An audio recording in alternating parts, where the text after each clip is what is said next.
2013년 9월 12일 목요일 뉴스 독립군 데일리 고발 뉴스입니다. 문재인 의원이 대선 이후 9개월 만에 12.19 부정선거에 대한 박근혜 대통령의 직접 책임을 묻는 고강도 발언을 하고 나서서 비상한 관심이 모아지고 있습니다. 오늘 고발 뉴스 잠시 뒤 심층 보도해 드리도록 하겠습니다. 네, 저승사자.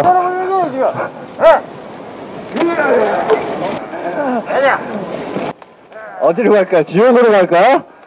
아이고, 아이고, 아이고, 아이고, 아이고. 오늘 국정원이 사망함으로써 이 나라 정치에 밝은 정말 서막이 오르는 오늘 정말로 경축할 날입니다. 웬 장례식 장면인가 하셨죠? 네, 국정원 국민감시단이 오늘부터 벌이는 국정원 장례식 퍼포먼스 현장인데요. 3일장으로 치러지는데 내일 13일 범국민 촛불 행동의 밤까지 서울광장에 빈소를 마련한다고 합니다. 지난 대선에서 지금의 총동원에 초보적 민주주의를 유인하고 우리 국민들의 권리를 우롱하던 그때 이미 국정원의 정치 생명은 끝났습니다. 그러다가 촛불 국민들의 민주소의 열망에 허걱거리며 괴로운 나머지 얼마 전 8월 28일 공장의 현직 국회의원까지 무고하게 잡아가둔 소위 아로 내란 음모 조작 사건으로 인해 그 노망과 스테이크 강점을 부리다가 향년 52살로 끝으로 기쁘게 생을 마감하였습니다. 이름하여 신나는 장례식이라고 하는데요. 국정원 국민감시단 측은 토요일 오전 11시 국정원 앞에서 발인을 하고 오후 1시에 MB 사저 앞에서 노제를 지내고 그리고 오후 4시에 보신각 앞에서 장례를 치를 예정이라고 합니다. 민주주의의 위기를 대처하는 국민들의 해학, 참 대단한 것 같지 않습니까? 국정원 이제 자기 스스로 이제 공안 몰이를 하면서 자기 스스로 이제 손으로 목 재는 이런 것이다. 그래서 곧 죽겠구나. 그래서 죽으면 뭘 해야 될까라고 생각하다가 그러면 죽으면 장례식을 치러야 되지 않는가. 우리나라 사람들이 또 예의가 또 바르잖아요. 그래도 또 그 국정원이 아무리 악행이 저 있어도 또 고인한테는 그래도 이런 거 해줘야겠다, 장례식을 좀 치러줘야겠다 싶어서 좀 아이들한테 생각하게 됐습니다. 이 프로그램은 어제보다 20분 늘었네요. 감사합니다. 모두 5,361분의 고발뉴스 정기구독 후원자 제공입니다. 대한민국 사회 최대 화두는 단연코 국정원 불법 대선 개입 사건입니다. 어떤 카드로도 어떤 프레임으로도 지울 수가 없는 민주공화국 수호와 관련된 최대 이슈죠. 최고 수혜자이자 배후로 의심받고 있는 박근혜 대통령은 지금까지 수만 개의 촛불의 요구에도 불구하고 무척 말을 아껴왔는데요. 그나마 지금까지 발언 중 요게 최고입니다. 지난 대선에서 국정원으로부터 어떤 도움도 받지 않았고 선거에 활용한 적도 없습니다. 절대 부정이네요. 어떤 도움도 안 받았고 활용한 적도 없다고 하는데요. 국정원 듣기에 얼마나 섭섭하겠습니까? 재판까지 받고 있는데요.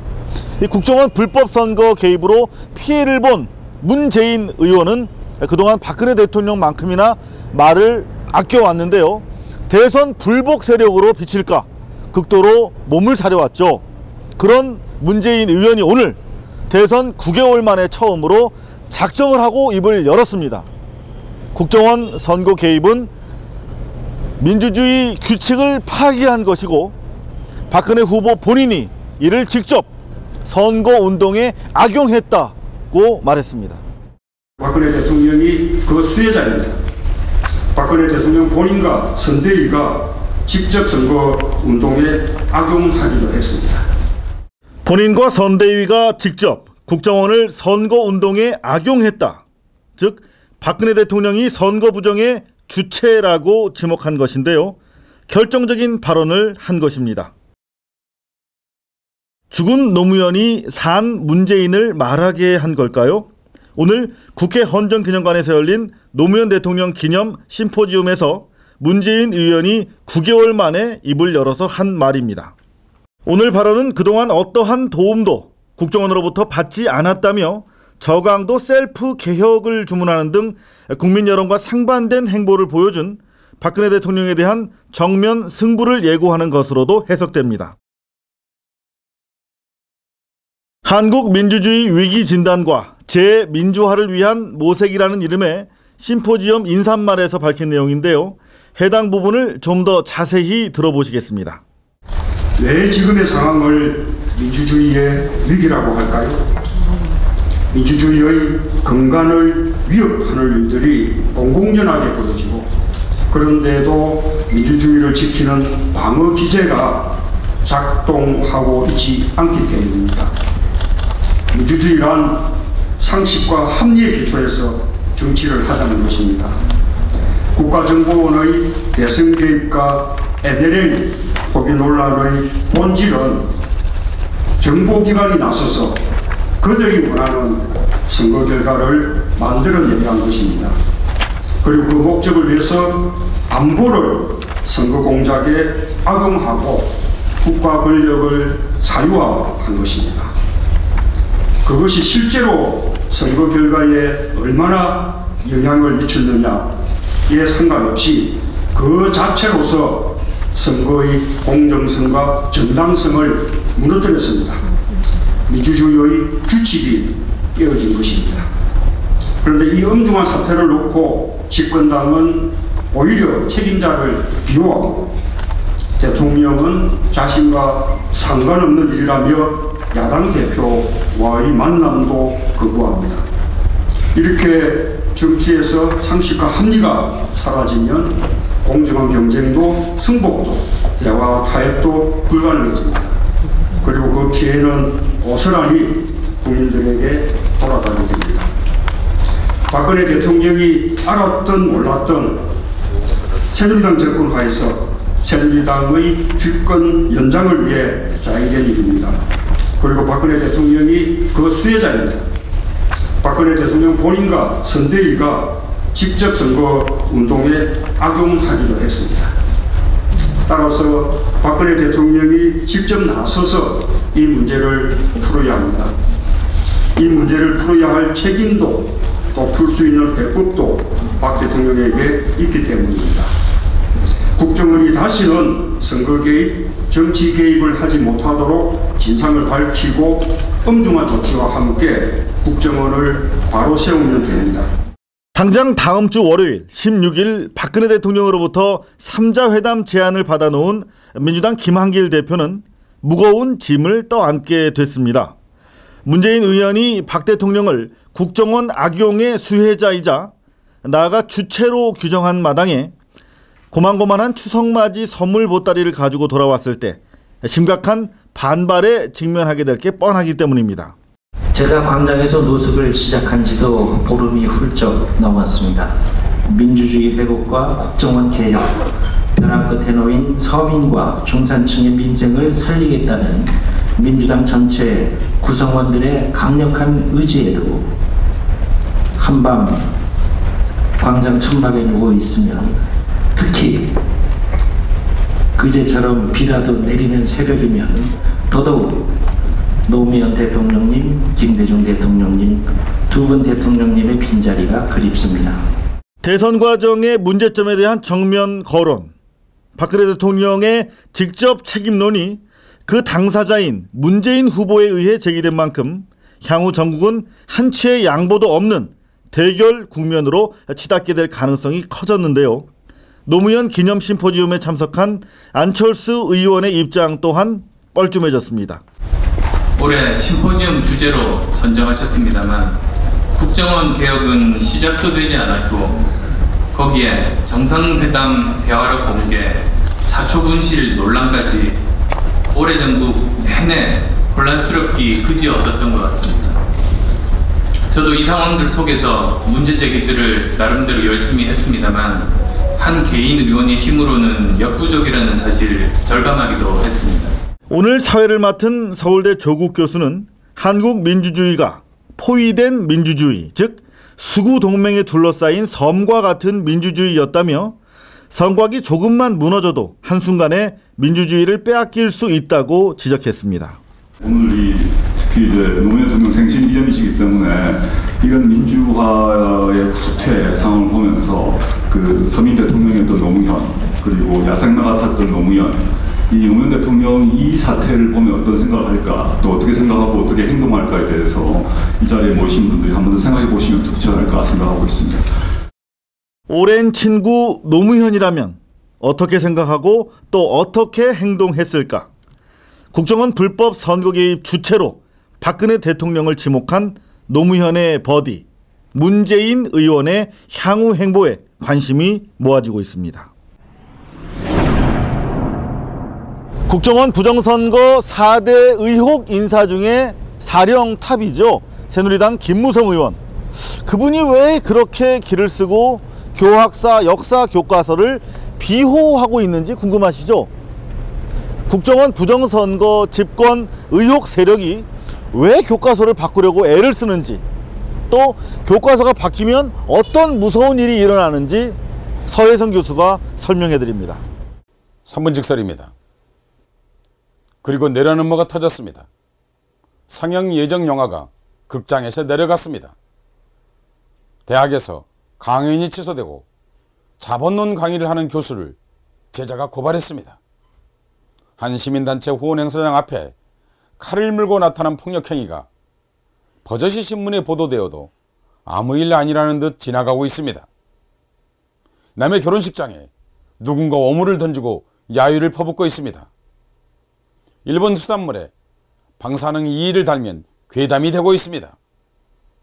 느닷없이 검찰 최고 책임자 내연녀가 등장했고, 그리고 교과서가 있었습니다.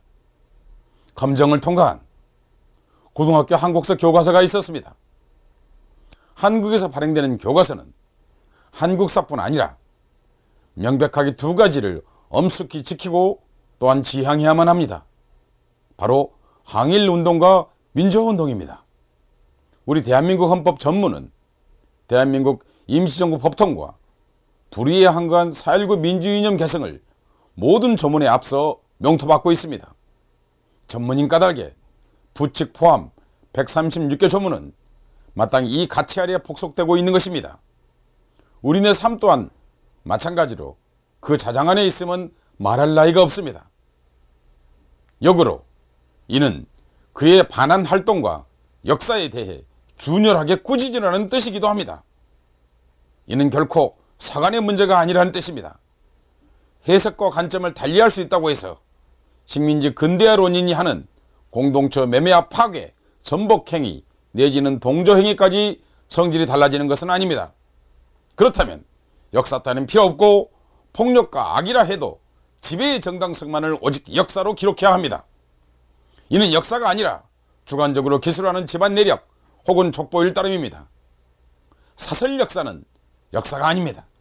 이 사설 역사가는 사설 국가를 낳을 수 있다는 걸 알아야 합니다. 이는 단순히 독재 국가를 넘어 더 망측한 결과에 이를 수 있는 징후이기도 합니다. 한국역사연구회, 역사문제연구소, 민족문제연구소, 역사학연구소 소서에 따르면 이번에 검정을 통과한 한국사 교과서는 사실관계 오류나 편파적 해석이 중요한 것만 해도 300여 건에 이른다고 합니다. 인쇄물로서 수준과 품격마저 의심스러운 지경입니다. 이 일은 우연히 일어난 게 아닙니다. 구세력 지배 6년차를 맞는 한국은 몰상식의 지배가 일반화하고 있습니다.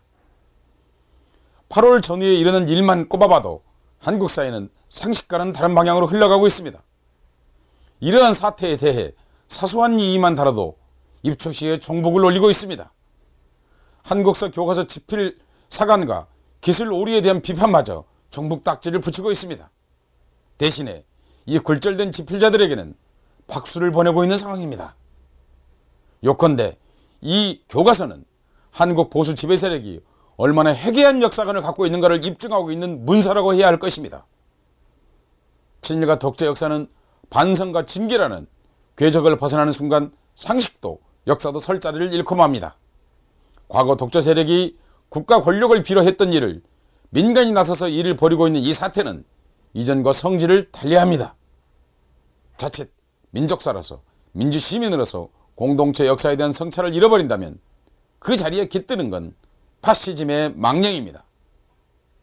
교과서 파동을 그나마 이루어지는 건 젊은 작곡가 유재준이 남파음악상 수상을 거부한 일입니다. 예술은 혼자 예술적인 게 아니라 인류 보편적 상식과 공동체의 운명과 동행했을 때 비로소 아름다운 선율을 이루게 되는 법입니다.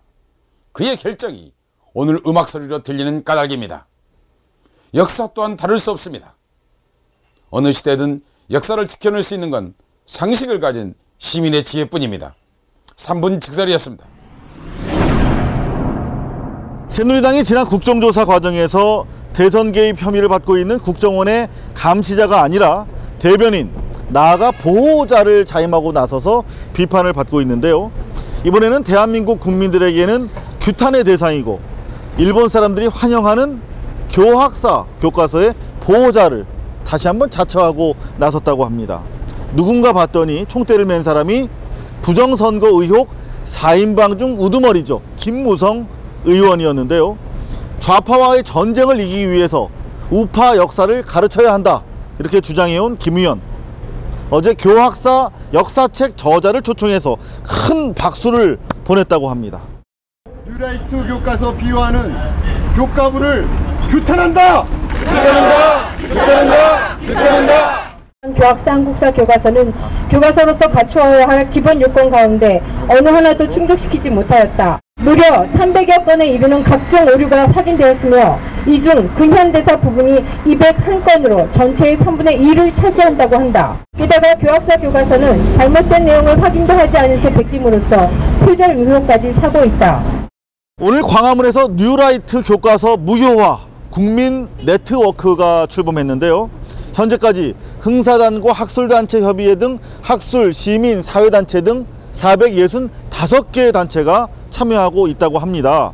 국민 네트워크 측은 교학사가 문제의 역사 교과서를 시중에 내놓는다면 교학사에서 나온 45종의 교과서를 공개하고 불매운동을 힘있게 벌여나가겠다고 천명했습니다. 자, 서남수 선수 아베 총리에게 진상하도록 하겠습니다. 이 뉴라이트 교과서를. 자, 그러면 뉴라이트 역사 교과서가 이번에 8월 30일 날 교부에서 검정 승인 통과가 됐잖아요. 검정 승인했다는 얘기는 국가가 그 내용을 인정했다는 얘기가 되는데 생각 자체가 잘못됐단 말이에요. 친일 행적을 미화한다든지 독재가 불가피했다든지 이런 식으로 기본적인 생각 자체가 잘못됐기 때문에 이런 국민들한테 그런 교육을 시키면 안 되는 거죠. 뉴스 독립군 데일리 고발 뉴스 2013년 9월 12일 목요일 순서 여기서 마치겠습니다. 시청해주신 여러분 감사합니다.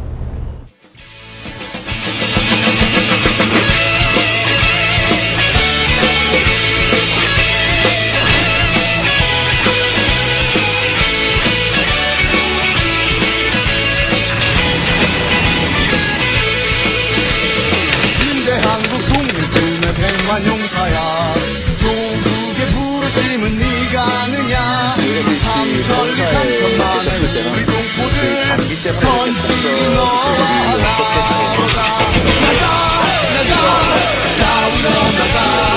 또 위원장한테 전화를 받으라고 되어 있는데 수사에 방해가 된다고 생각하지 않고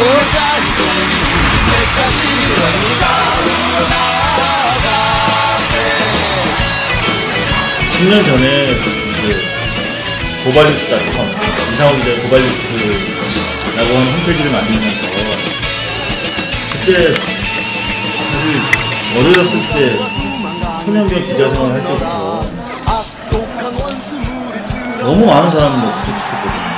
그리고 너무 많은 사람을 갇힌 걸 봤고, 근데 내가 도대체 이 기자직을 왜 하는 건지 되게 회의가 됐더라고요. 그래서 내가 그 홈페이지에도 담아놓은 얘기지만 내 국민의 삶이에요. 그러니까 고발은 사람에 대한 증오가 아니라 사회에 대한 사랑입니다.